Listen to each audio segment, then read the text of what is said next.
Thank you very much. We will just go deeper into some issues you just talked about and get some different perspectives. So thank you very much for the next panel and my distinguished panelists. Please welcome Bahadir Basderi. He's CEO of Trench Group. His company used to be part of Siemens Energy, now owned by PE firm Triton, specializes in electrical grid solutions. Welcome, Mr. Basderi. Hello. Hello. And please welcome Mr. Michael Lewis, CEO of Uniper.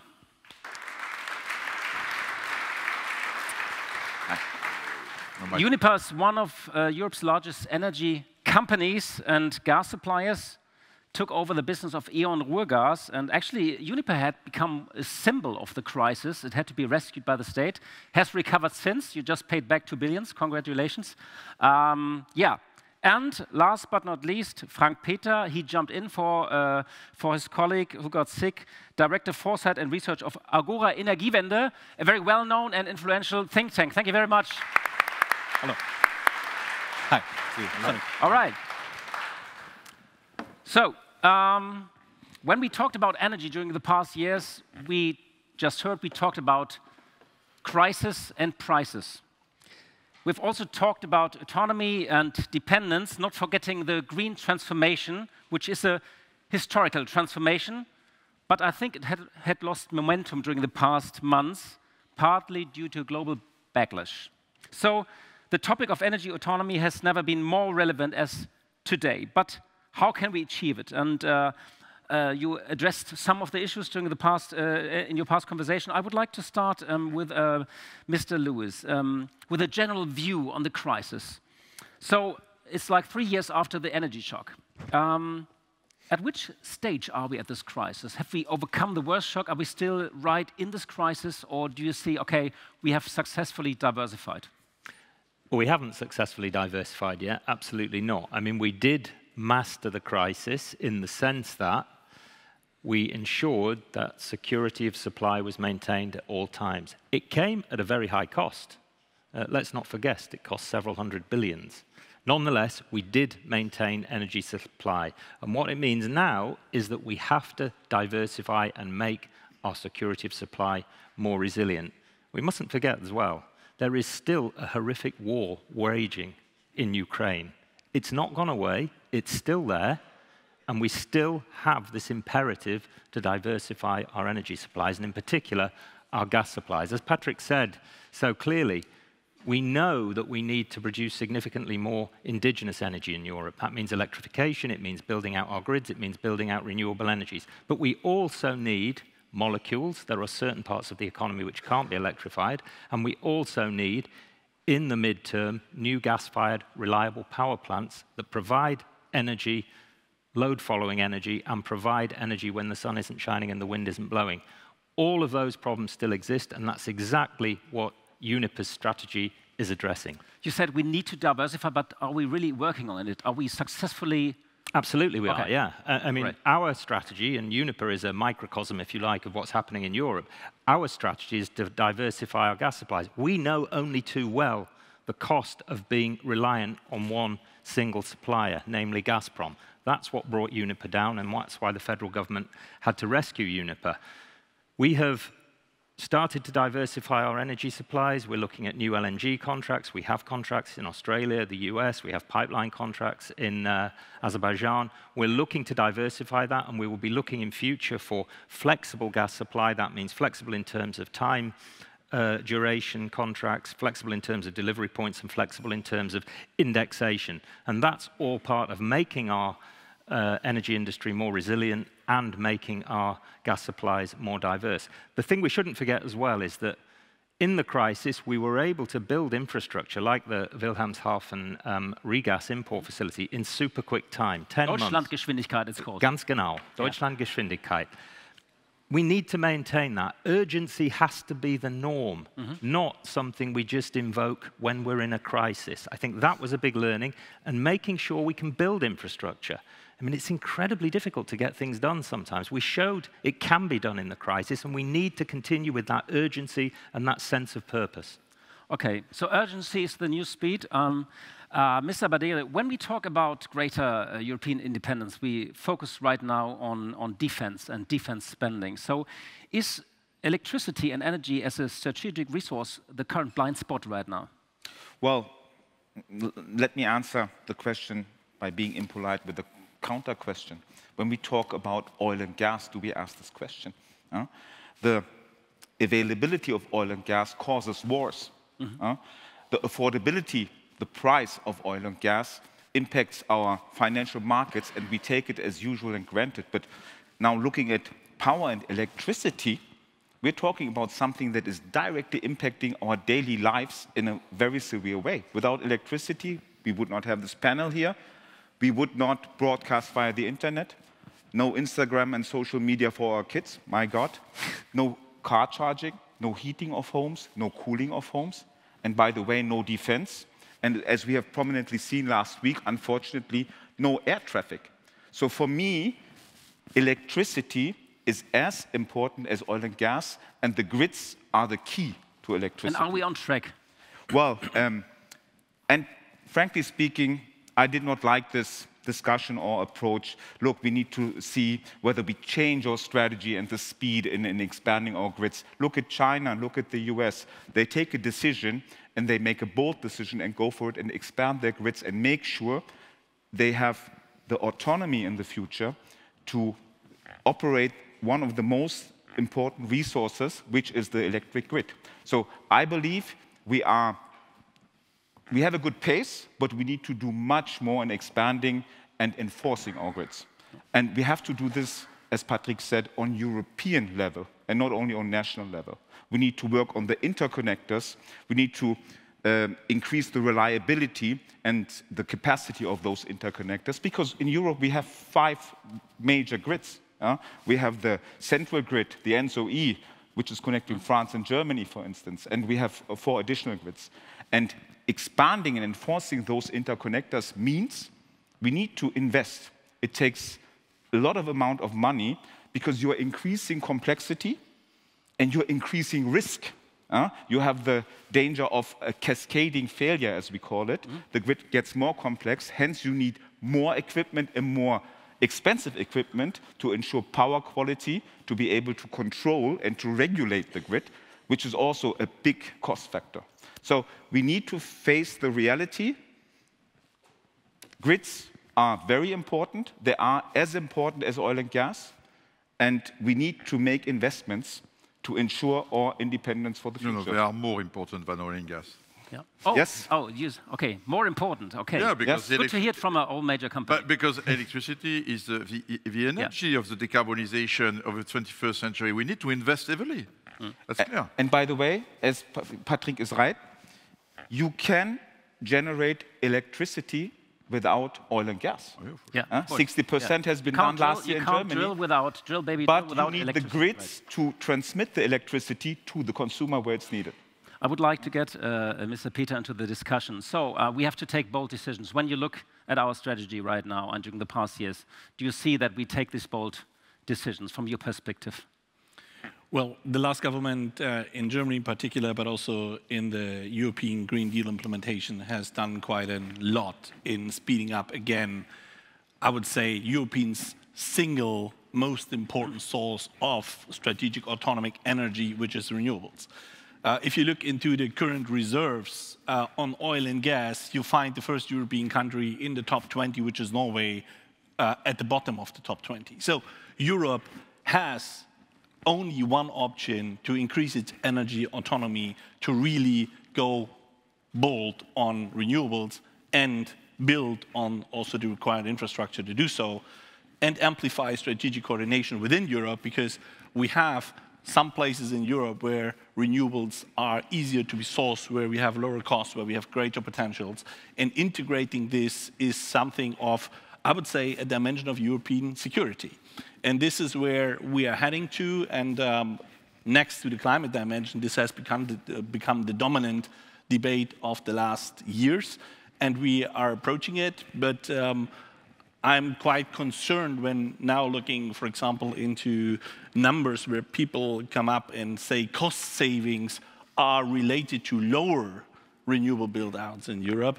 I say, well, is this a good idea to keep longer relying potentially on oil and gas, which is not in our hands? We see today every hiccup in the gas price is easily translating one-on-one into the power price in Europe, really getting down and worsening the competitiveness of our European industry at the moment. So really becoming independent from this international also price peaks that we see from time to time, from the volatility in prices for oil and gas, is something also that is of strategic interest for Europe and also for European industry. The gas prices actually have become a symbol of the crisis, and as you said, people are unhappy when gas prices are up, and people vote for populist parties if energy prices are up. You just joined the World Economic Forum. You had a conversation with Donald Trump, and you made clear that you invest in the US. I think every company has to reassure Donald Trump that they invest in the US. But some... No, I was doing it before. Yeah, yes, of course. But there was a discussion actually with Ursula von der Leyen, and many energy companies threatened to leave Europe altogether, not Total, but your colleagues. So is Europe losing the oil majors? For different reasons. Just a word. First, gas price. Let's be clear, I have a good news for you. We will face, in the LNG industry, an oversupply from 27 to 2030. Because the gas were so high that many projects have been launched in the US, in Qatar, and we will add to the worldwide capacity 30% more, which will have to be absorbed. So the result is clear to me. We'll have a low cycle for LNG price, and Europe will benefit from it first. So it's a good news. But 27, don't make a mistake before. Because today, we have no available additional capacity. And if, for example, we are banning some Russian LNG today, I can tell you the price will not remain at $15 like today. It goes to 25 again. Because we don't, the only way to bring LNG, more LNG to Europe is to take it from Asia. We have created a crisis, Europeans, let's be clear. Because we had to add suddenly 50 million tons. We had to double the LNG market by taking the LNG where it was, the first answer. The second one, I think a message about the US relationship on LNG, and obviously I think I see what will happen. US and Donald Trump wants to impose more imports of LNG to Europe. We will ban the Russian LNG. Just a message to you. If, and it happens today, by the way, if the domestic gas price in US is increasing, we are not sure that the US will not first protect their own customers at the expense of exports. Europe does not have a free trade agreement with the US. And I would urge the European leaders to negotiate, at least on the energy side, a free trade agreement to be preserved of any change of policy in the US, because we will be linked to that. The last question about manufacturing industry. Let's be clear. Today, investing in new manufacturing industries in Europe is complex. Huh?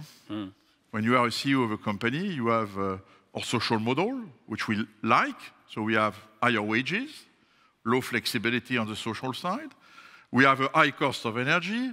And by the way, the capital, most of, European savings are put in the US markets, not in Europe markets. We have a lack of investment in the European stock markets. And today we see all shares are twice less valued than our competitors in the US. So again, I come back to my message. If you want European investments in Europe and not to transform Europe in a gigantic leisure park, which we are not far, of course, we will reach the climate objective, but we will see where are the jobs. Then we have really to take actions on what I said. We need to have European capital should be investing in European shares in Europe. And that's possible if we decide some few regulations at European level with the famous European Union markets. That's possible. That's very pragmatic.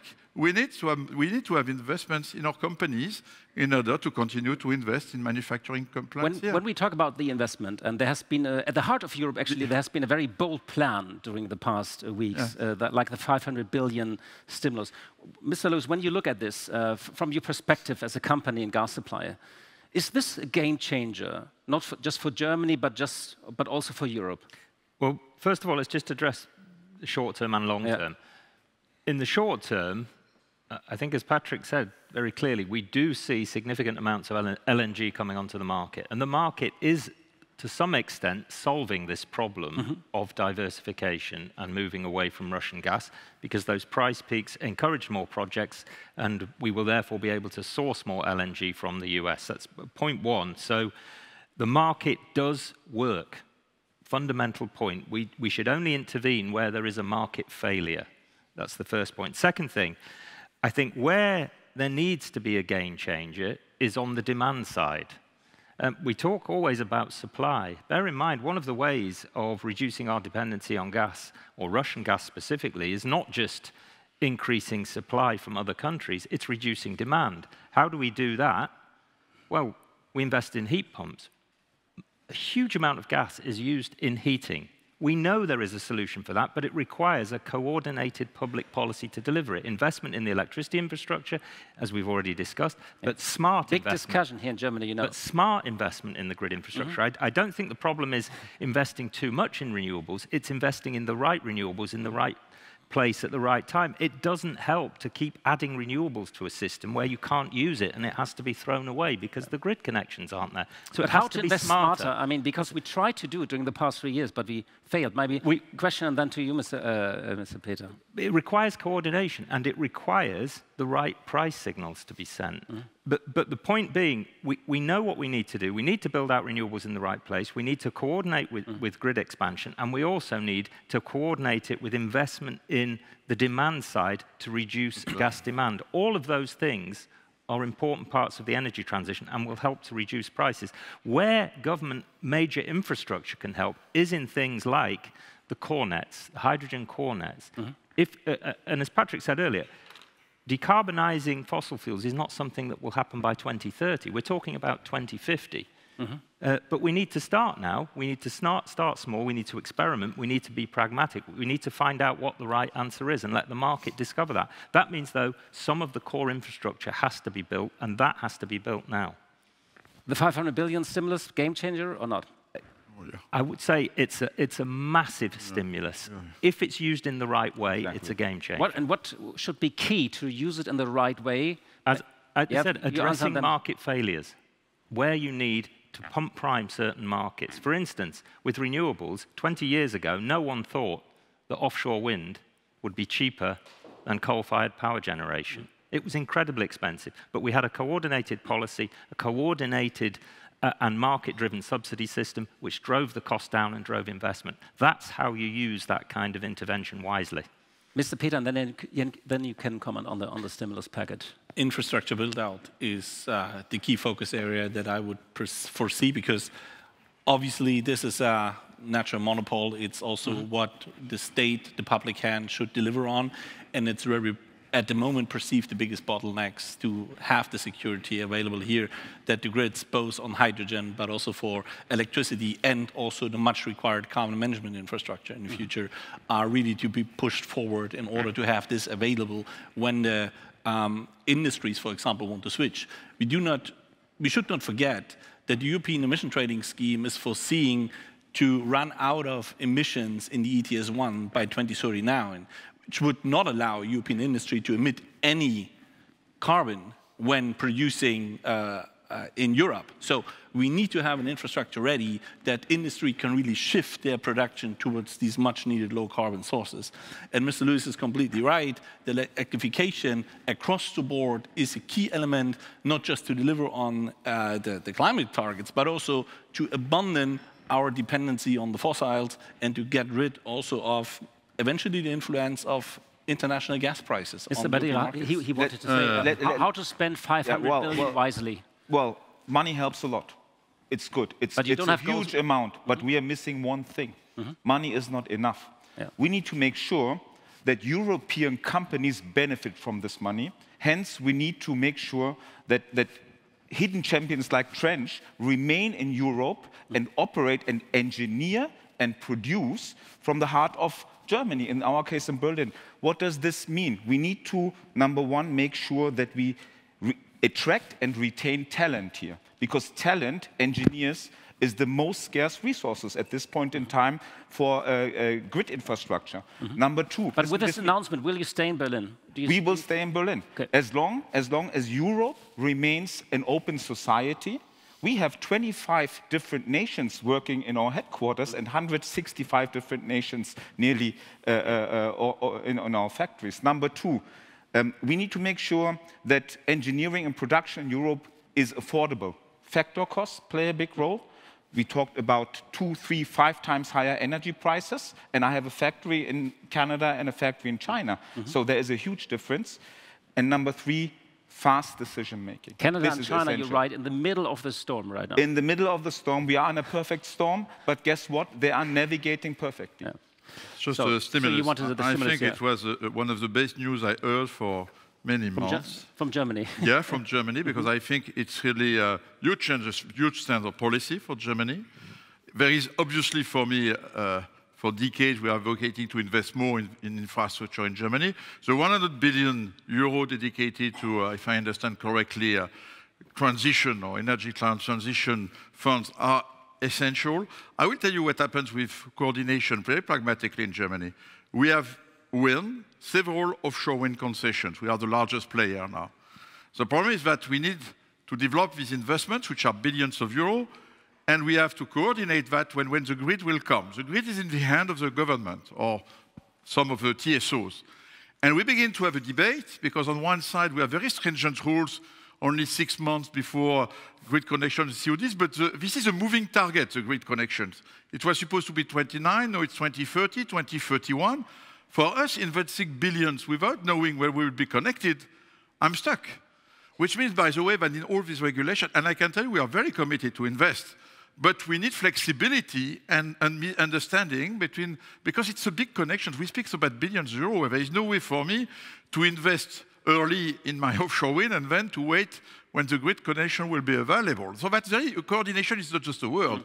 Another way, today, in fact, it's not a lack of renewables in Germany. We begin to have curtailment, heavy curtailment, which means that we have plants on certain nodes. And so it's time, but what we are doing, by the way, we acquired a battery company to invest in battery storage and to ease that process. By the way, it's much easier to build a battery storage than wind farms. Stakeholders are more happy. But this is the other part. And then, of course, what we observe in countries where we have a high renewable rate is that it's more complex, as you said, to run the global grid because it's much more unstable. By the way, there is one energy that you need to be a little more suspect, it's wind. I observed the statistics yesterday of the month of February. We lost suddenly 25% of the wind production. I can tell you the impact on the whole system is not neutral. And by the way, if you don't have some gas-fired power plant somewhere, there is no way to have that as a backup. You need some backup, the big lesson. So this gas-fired power plants, it's not because I'm a gas producer that I'm advocating for that. I'm really thinking about a reliable electricity producer. I need to have all these backups, and this cannot be just batteries, because when you lose 25% of a source of production, I can tell you, you have to, your customers, they will not accept it. Huh? And so, I mean, that's really, so it's a complexity. In fact, yes, we can be independent with more renewables, but in fact, we need to think holistically to the world system, and it's more complex. And the big objective is to make it affordable. More affordable for the customers at the end, and this is still a challenge, to be honest. This is why the German stimulus package must intervene to make all that possible by, in fact, as you said, the market does not deliver a full available system, a full affordable system. Let's fill the gaps. Yeah. I would like to talk about another risk. When we talked during the past years, we talked a lot about Russia, and some companies talk about the US. De-risking US is a new scenario. Think the unthinkable. What's your take on this? Do we also have to take into account that we have to de-risk from the US? I think we have to be careful about making sure all of our energy is from a diverse range of suppliers. But we can't alter the fact that the US has a huge gas industry. It is in a position to export large quantities of gas. And let's not forget, it was US LNG that filled the gap when Russian gas was turned off, largely. And a huge number of projects are coming onto the system. As Patrick said, that will have an effect of driving down prices, other things being equal. So it's a reality that the US is going to be, and is, a major player in the gas market. We will continue to buy LNG from the US, we already do, and we will look at other options, but we're also looking at other places in the world. But you have to buy the gas from where it is available. The fundamental point is, though, over time, as we electrify heating, as we electrify as much of industry as we can, as we electrify transport, we reduce our dependence on exported and imported energy. And that is the fundamentally best way of creating much more energy independence in Europe. Yeah. And we talk right now about so-called peace with Russia. So it will take time, it's still unclear. But what do you think about getting gas through a pipeline from Russia during... Is this a realistic scenario, or is it a distant hope? What do you think, Mr. Peter? So, or should maybe not a hope? Yeah. Maybe what we have learned over the past couple of years with Russia, but also now with the situation in the US, that Europe's only way of thinking is taking care of its own security things. And to build on scenarios where we rely on that happen or this to happen, this is something where we are in such a global dynamics at the moment. It's really inward looking, strengthening European coordination, strengthening European security, think Europe really as Europe, and this is where our strength is. So I would really assure that we are focusing on that and not build on scenarios if that happens. This is something that will lead Europe in the midterm to nowhere, I think. And maybe increase our own supplies as well?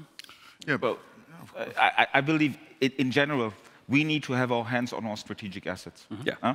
It's applicable for the primary energy, but in particular for the grid. It means, look, we live in a time you can make walkie-talkies explode by pushing a button from 1,000 miles away. It's an easy thing to stop a substation operating in the middle of nowhere in Germany from outside of Europe. So we need to protect our infrastructure. That's number one, physical protection.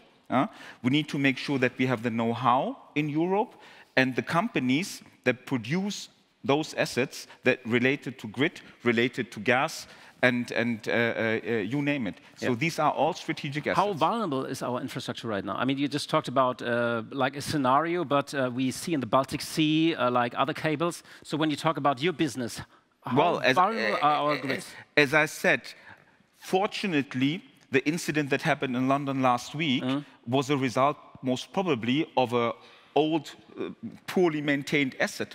But it could have been also someone shooting at the bushing of the transformer and making it explode. You have a blackout. Of course, we have cybersecurity when it comes to digitalization. We have bulletproof equipment, by the way, that we sell in the US. But in essence, it's needed to protect those elements of the grid much better, but not only the hardware, also the know-how and the software behind it. The EU, just one question, one term I would like to, and maybe you can comment on this as well. So the EU just announced a Clean Industry Act.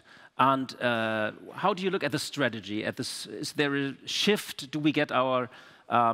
is it the right path the EU follows? Because during the past years, there's been a lot of regulation, and how do you look at this new Clean Energy Industry Act? Well, I believe there are two things in this act. It's about expansion and enforcement. We need, when it comes to the grid, we need this expansion and this enforcement, number one. Number two, we need to face the reality, it costs money.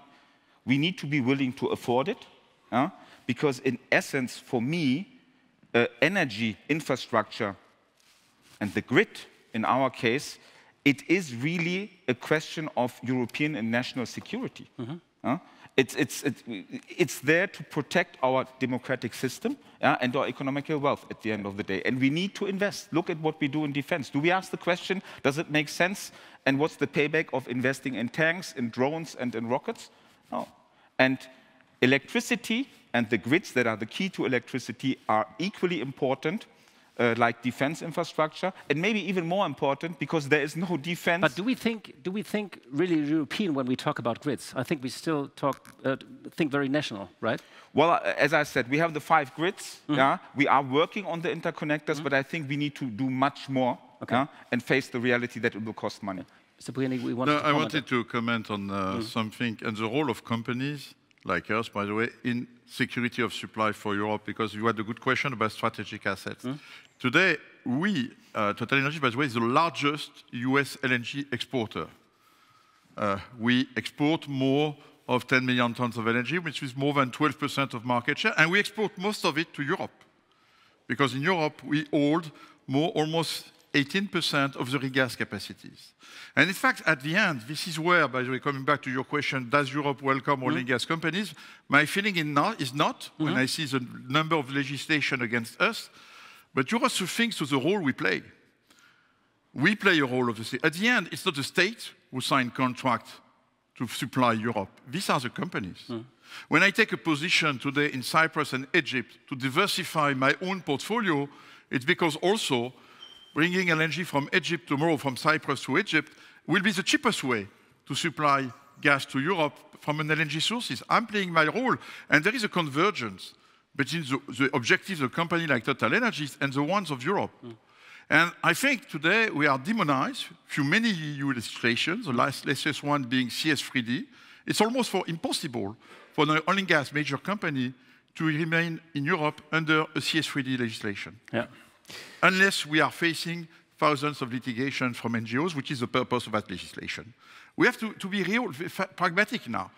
Do we speak together, and states and companies about it, or is it just words in conferences? So we have to be pragmatic, we have to take bold decisions. We are coming to an end. I think we also talk about chance. I think the Wirtschaftswoche set the tone this week, so make Europe great again.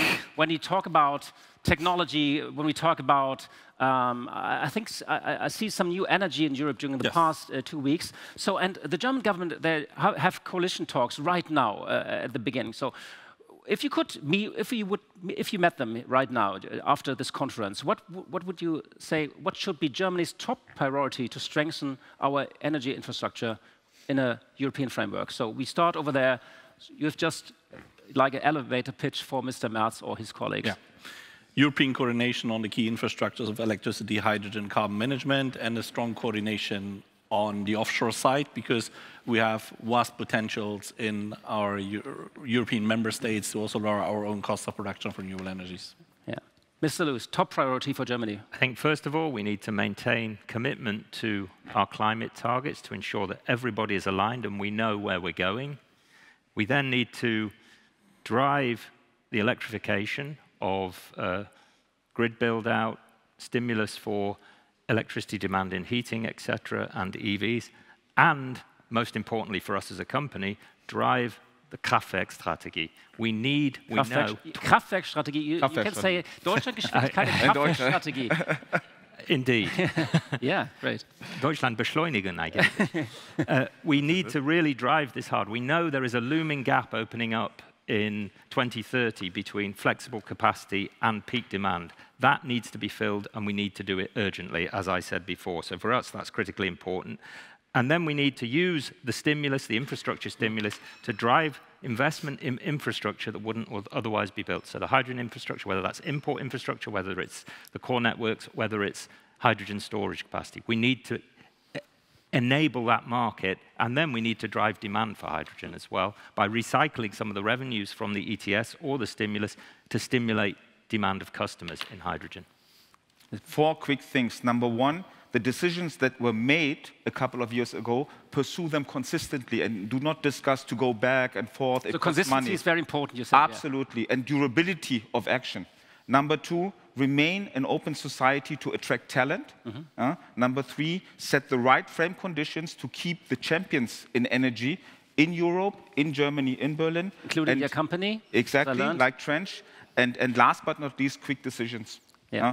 And you wouldn't talk about the elephant in the room, a nuclear debate in Germany, but what would you be your advice to Germany when you just... Our friend said there is only one option, renewable, so I didn't speak about it. I think I don't want to come back on it. I don't think it's a priority. For me, priority are very pragmatic. You have to build this hydrogen network now and not to postpone it. Otherwise, all the investments we are doing are down. On offshore wind, you need to be flexible in the way to implement it, more flexible than just what has been done, and to connect the north or the south to the south of Germany.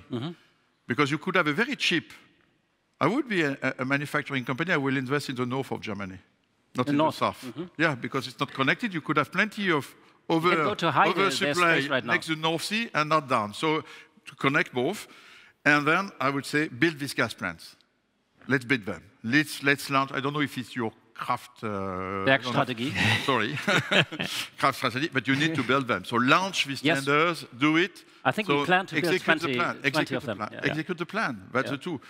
Execute the plan pragmatically. That's what I would repeat to Chancellor Matthes when I will meet him. Okay.